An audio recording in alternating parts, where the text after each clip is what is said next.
500 परिवार अपना घर वापसी किया है। ईसाई धर्म में गए थे, वहाँ पर बीजेपी का नेता लोग भी थे, गाय का पेशाब पिलाकर। और जो कोई यीशु मसीह को एक बार चख लेता है ना, समंदर से कई गुना ज्यादा गहरा है। सिर्फ चंगाई पाने के लिए चर्च जाते हैं। दोस्तों, आज का जो टॉपिक है वो टॉपिक का नाम है सच का सामना।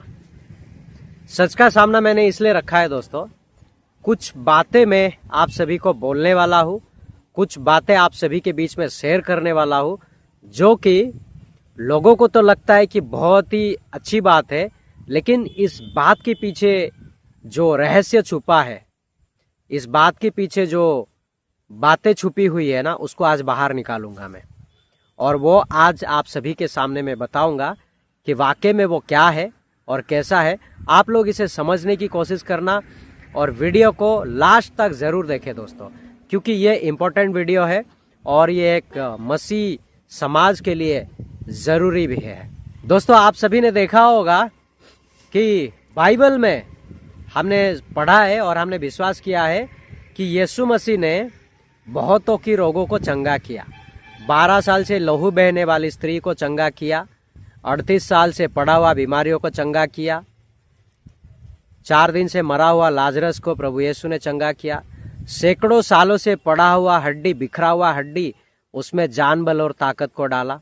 ऐसे बड़े बड़े चमत्कार हमारे परमेश्वर करते हैं। लेकिन दोस्तों, कुछ बातें ऐसी है जो मैं आप सभी को बताने वाला हूँ। वो ये है, छत्तीसगढ़ में 500 परिवार वो लोग कानूनी तौर से, कुछ लोग ईसाई बने थे और कुछ लोग बिलीवर बने थे, यानी कि विश्वास करते थे यीशु मसीह में। कोई 2 साल से, कोई बचपन से, ऐसे बहुत सारे लोग थे। लेकिन दोस्तों, हुआ यूं, 500 परिवार अचानक से यीशु मसीह को छोड़कर, सनातन धर्म में कहा जाता है घर वापसी, वो लोगों ने अपना घर वापसी किया है।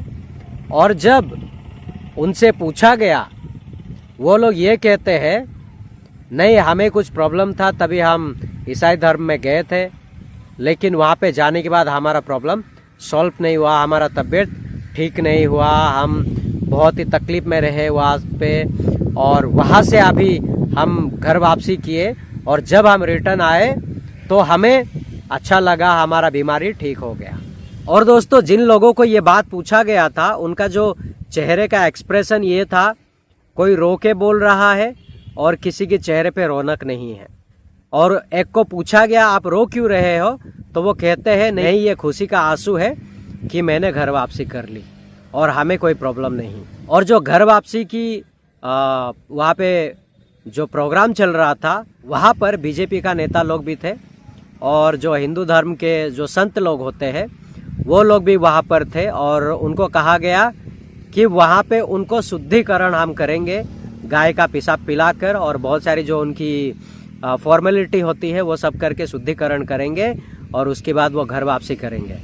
तो कहने का मतलब ये है, आप लोग मुझे ज़रा बताओ, एक साथ 500 फैमिली वो क्रिश्चियन होके फिर हिंदू हो गए, पहली बात ये। और दूसरी बात ये है दोस्तों, अगर कोई यीशु मसीह को एक बार अपना लेता है ना, जो कोई यीशु मसीह को एक बार चख लेता है ना, वो दोबारा कहीं नहीं जाता है। क्योंकि जो एक बार शहद खाता है उसको दूसरा कोई मीठा मीठा नहीं लगेगा।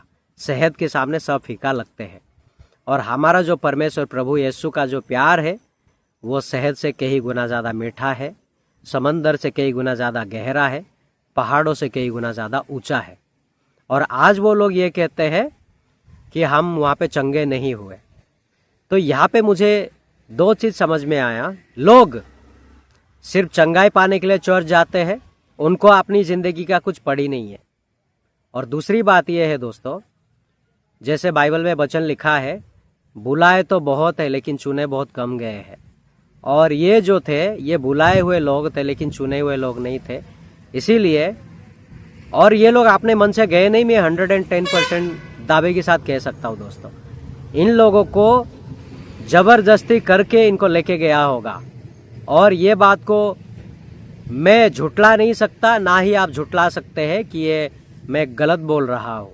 क्योंकि एक साथ 500 परिवार फिर से हिंदू धर्म में आने का संकेत यह है कि उनके साथ बहुत सारी जाति की गई होगी, उन्हें धमकाया होगा, मतलब उनके साथ पता नहीं क्या क्या किया होगा, ये आप लोग बस इमेजिन कर लीजिएगा।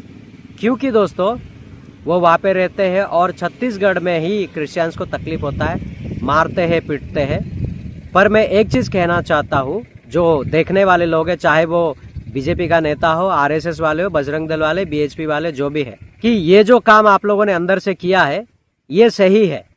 क्योंकि अगर आपको ऐसा लगता है कि कोई धर्मांतरण करता है तो सबसे पहले उस इंसान के पास जाओ जो इंटरेस्ट दिखाता है कि मैं जाके यीशु मसीह में चंगा हो सकता हो या चंगी हो सकती हो। उस इंसान को अपनी ओर खींचो, ना कि क्रिश्चियंस को जाके तकलीफ दो, ना कि उनको मारो पीटो, ना कि उनका चर्च जलाओ।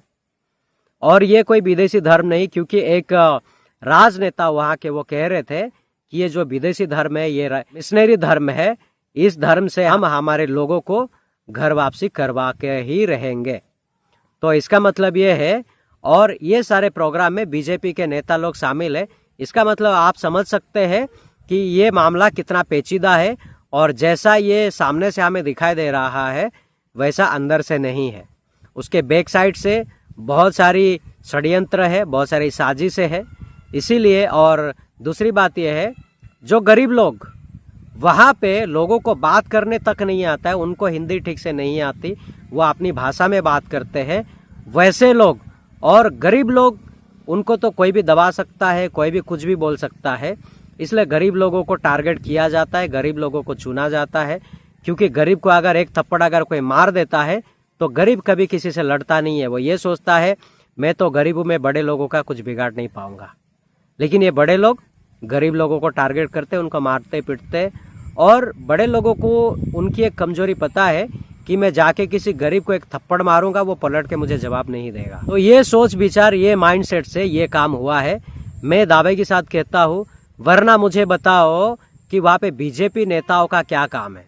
अगर घर वापसी करना होता तो वहाँ पे उनके संत लोग हैं, ऑलरेडी वहाँ पे बैठे हुए थे, वो संत लोग उनको घर वापसी करवाते। लेकिन बीजेपी का नेता वहाँ पे होने का मतलब ये है कि ये लोग सत्ता में आते हैं सिर्फ और सिर्फ धर्म के नाम पे खेल खेलने के लिए। सत्ता पे ये लोग आते हैं धर्म के नाम पे लोगों को लड़ा के उस पर रोटियां सेकने के लिए। और आज ये जो 500 परिवार आए हैं, मुझे दुख इस बात का है कि उन्होंने यीशु मसीह को पहचाना तो है, लेकिन उसको चखा नहीं है। जैसा भारत का संविधान कहता है कि कोई भी किसी भी धर्म को मान सकता है, किसी भी धर्म को छोड़ सकता है, वो आज़ादी है। तो उन्होंने अभी ईसाई धर्म को छोड़ा, कोई बात नहीं, ये वो उनकी खुशी है, अच्छी बात है जो उन्होंने घर वापसी की, कोई बात नहीं। लेकिन दोस्तों, सबसे बड़ी जो सोचने वाली बात है, जो शक की दायरे में आता है कि वहाँ पे बीजेपी के नेता क्या कर रहे थे और 500 परिवार एक साथ घर वापसी कैसे किए। लेकिन आप सभी को पता है, मैं सच बोलने से कतराता नहीं हूँ और सच बोलने के लिए पीछे हटता नहीं हूँ। जो सच है वो सच में बोलकर ही रहूँगा, क्योंकि मैं अपने पॉइंट ऑफ व्यू से जहाँ से देख रहा हूँ दोस्तों, मुझे साफ साफ दिखाई दे रहा है जो गरीब लोग हैं उन लोगों को धमकाया गया, उन लोगों को हो सके उनको मारा गया होगा, पीटा गया होगा। क्योंकि छत्तीसगढ़ में ऐसा है दोस्तों, अगर कोई इंसान ईसाई धर्म में जाता है तो उसको एक जन को 10,000 रुपये का जुर्माना भरना पड़ता है अपने गांव में। उनके संत लोगों ने बहुत अच्छी बात कही है, जो अच्छे काम करते हैं हम उनके खिलाफ नहीं जाते, लेकिन जो गलत काम करता है हम उनको छोड़ते नहीं। हम उनका पर्दाफाश करते हैं, उनको हम सवाल करते हैं, उनसे जवाब की हम उम्मीद रखते हैं। जो शक है वो मेरे यकीन में बदल चुका है, क्योंकि मैं कतई मानने के लिए तैयार नहीं हूँ। एक इंसान जब यीशु को पाता है वो फिर छोड़कर अपने धर्म में वापस जाता है, ये नामुमकिन वाली बातें हैं। तो वहाँ पर ऐसा हुआ, बहुत ही बड़ा आयोजन वहाँ पर किया गया दोस्तों। बहुत सारे उनके बड़े बड़े नेता लोग थे और उनके गांव के सरपंच वगैरह थे, बीजेपी के नेता थे, उनके संत लोग थे, और वहाँ पे लोगों का घर वापसी किया गया। पर मैं एक बात बताना चाहता हूँ, परमेश्वर का वचन ये भी कहता है कि अंत के दिनों में लोगों का प्यार ठंडा पड़ जाएगा और बहुत सारे लोग मार खाने से कतराएंगे और मरने से डरेंगे, और फिर वो लोग अपना धर्म को भी बदल लेंगे और यीशु मसीह को भी छोड़ देंगे दोस्तों।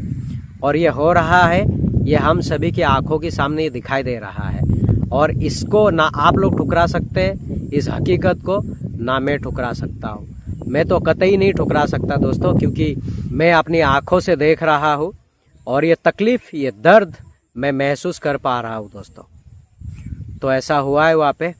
और जो भी यीशु मसीह को छोड़ के गए, प्रभु उन सभी को आशीष करे, बहुत सारा बुद्धि और ज्ञान दे, उनकी परिवार को भी आशीष करे, उन्हें चंगा भला रखे और उनकी ज़िंदगी में जो भी कमी घटी है वो पूरी करे।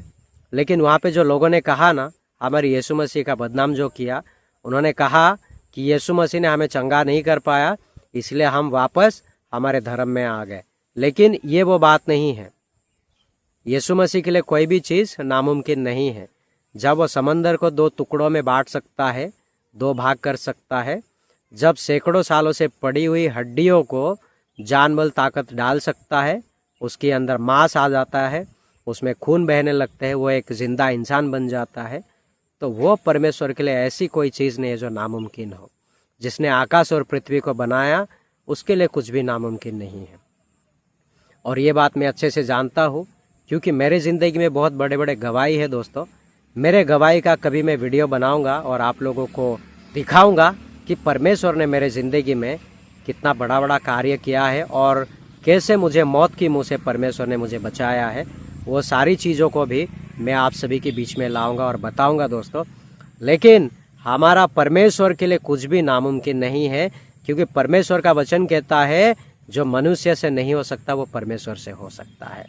और हमारा जो परमेश्वर है वो सेनाओं का यहोवा है, वो राजाओं का राजा है, वो इज़राइल का परमेश्वर है, वो याकूब का परमेश्वर है, वो अब्राहम का परमेश्वर है। और हमारा परमेश्वर जो मरने के बाद भी 3 दिन के बाद भी मौत को मात देकर जी उठा और शैतान को अपने पैरों तले कुचला, वो हार जाएगा ऐसा मैं मान नहीं सकता। और जिस दिन कोई बोलेगा तेरा परमेश्वर हार गया, मैं अपना सर मुंडवा लूंगा दोस्तों।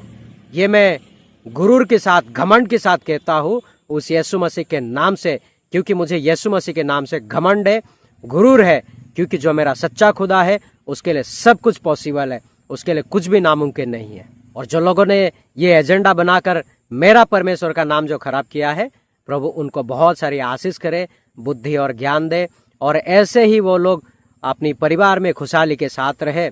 और दोस्तों आप लोग भी उन 500 परिवार के लिए दुआ करना कि प्रभु उनको आशीष करे, उनको सद्बुद्धि दे। अंत का समय यहाँ पे ऐसा होगा ही होगा दोस्तों। और आप लोग समझदार लोग हैं, आप लोग प्रार्थना कीजिएगा। और दोस्तों आज का टॉपिक को मैं यहीं पे करता हूँ एंड, और फिर मैं मिलूंगा एक नेक्स्ट वीडियो में। तब तक के लिए अपना ख्याल रखिएगा। Thank you so much. God bless you all.